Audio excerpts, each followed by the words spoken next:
Hello friends, perfect winner YouTube channel पर आपका स्वागत है। हाल ही में प्रकाशित हुए राष्ट्रीय कुटुंब आरोग्य सर्वेक्षण 2022 की जानकारी हम इस लेक्चर में देंगे, जो कि एग्जाम ओरिएंटेड कुछ आंकड़े बहुत ही महत्वपूर्ण हो जाते हैं। राष्ट्रीय कुटुंब सर्वेक्षण 5वां 2022 का था, जो कि इससे पहले इसकी शुरुआत 1992 से 1993 में इसकी शुरुआत की गई थी।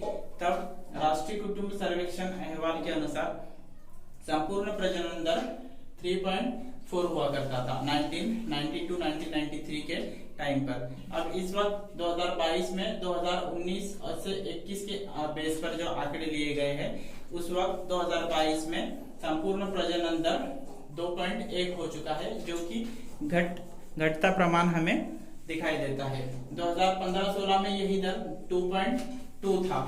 संपूर्ण प्रजनन दर में इस सर्वेक्षण में 5वें सर्वेक्षण में हमें कमतरता यानी घट दिखाई देती है, जो कि बहुत ही उम्मीद वाली बात है कि भारत की लोक संख्या अब नियंत्रण में आने की कगार पर है, जो कि पुनः स्थापना का दर भी 2.1 को कहा जाता है। तो पुनः स्थापना के दर पर इंडिया की लोक संख्या अब आ जाएगी। तो 5वां सर्वेक्षण बहुत ही अच्छी बात है कि भारत की लोक संख्या अब धीरे धीरे कम होगी। लेकिन एक दुखद घटना यह भी है कि भारत के इस बड़े भूक्षेत्र को देखते हुए हमें ये भी जान लेना चाहिए कि कुछ राज्य बहुत ही विकसित है और कुछ राज्य अल्प विकसित है। वैसे ही कुछ राज्य है बिहार, झारखंड, उत्तर प्रदेश, मेघालय और राजस्थान। इन राज्यों का जो प्रजनन दर है वो देश का जो दर है 2.1 उससे कहीं ज्यादा है। यानी ये राज्य अभी भी अविकसित या फिर विकसनशील के क्षेत्र में आते हैं। इनका अन्य राज्यों की तुलना में कम विकास हुआ है।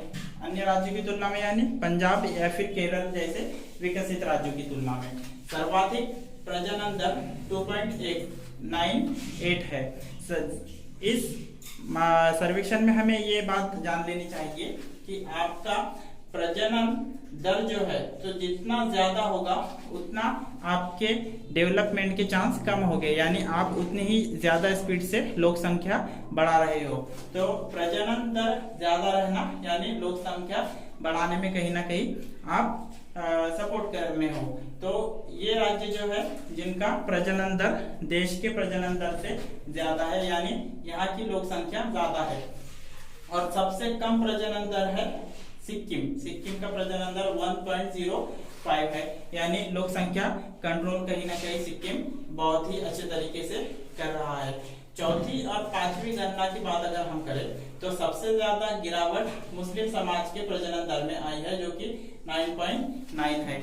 जैसे कि हम अभी की सिचुएशन देखते हैं इंडिया की, तो कहीं ना कहीं पॉलिटिकल हमें ये देखने को मिलता है कि मुस्लिम बहुत ही स्पीड से राइज हो रहे हैं, उनकी लोक संख्या बहुत बढ़ रही है। तो ये सर्वेक्षण हमें बताने में मदद करता है कि मुस्लिम की जो सिचुएशन है रिसेंटली, मुस्लिम की जो लोक संख्या की सिचुएशन है तो वो घट रही है यानी उसकी बढ़ने की जो स्पीड है, जो लास्ट टाइम हम देखे 1992-1993 के टाइम जो हम देख रहे थे कि बढ़ रही थी, तो अब उनकी संख्या बढ़ने में कम हो रही है। तो ऐसी अफवाहों पर ध्यान न दे, इन सर्वेक्षणों का, इन आंकड़ों का सहारा ले तो हमें सही से इंफॉर्मेशन पता चलेगी। और ऐसा आगे भी ऐसे ही होगा, क्योंकि हम देख रहे हैं कि चौथी और पांचवी गणना से इस सर्वेक्षण में मुस्लिमों की प्रजनन दर में घट दिखाई दे रही है, कमतरता दिखाई दे रही है। तो यही सिचुएशन आगे भी रहेगी। मुस्लिमों की 2.62 से घटकर प्रजनन दर 2.36 हो गया है। लेकिन एक बात ये भी देखना चाहिए कि हमेशा देश का जो भी प्रजनन दर रहा हो उससे ज्यादा ही मुस्लिमों का प्रजनन दर रहा है। तो 2.62 से घटकर भले ही 2.36 हो गया हो, लेकिन ये अभी भी देश का जो भी एवरेज प्रजनन दर है उस प्रजनन दर से ये अभी भी दर ज्यादा है 2.36, और हमेशा ऐसे ही रहा है और आगे भी ऐसे ही रहेगा कि प्रजनन दर देश के एवरेज दर से बड़ा रहेगा, जैसे कि इन राज्यों का बड़ा है बिहार, झारखंड, उत्तर प्रदेश, मेघालय और राजस्थान। ठीक है दोस्तों, ऐसी करंट अफेयर्स और इंडियन कॉन्स्टिट्यूशन की हमारी सीरीज को देखने के लिए भी इस चैनल को सब्सक्राइब करें। Thank you.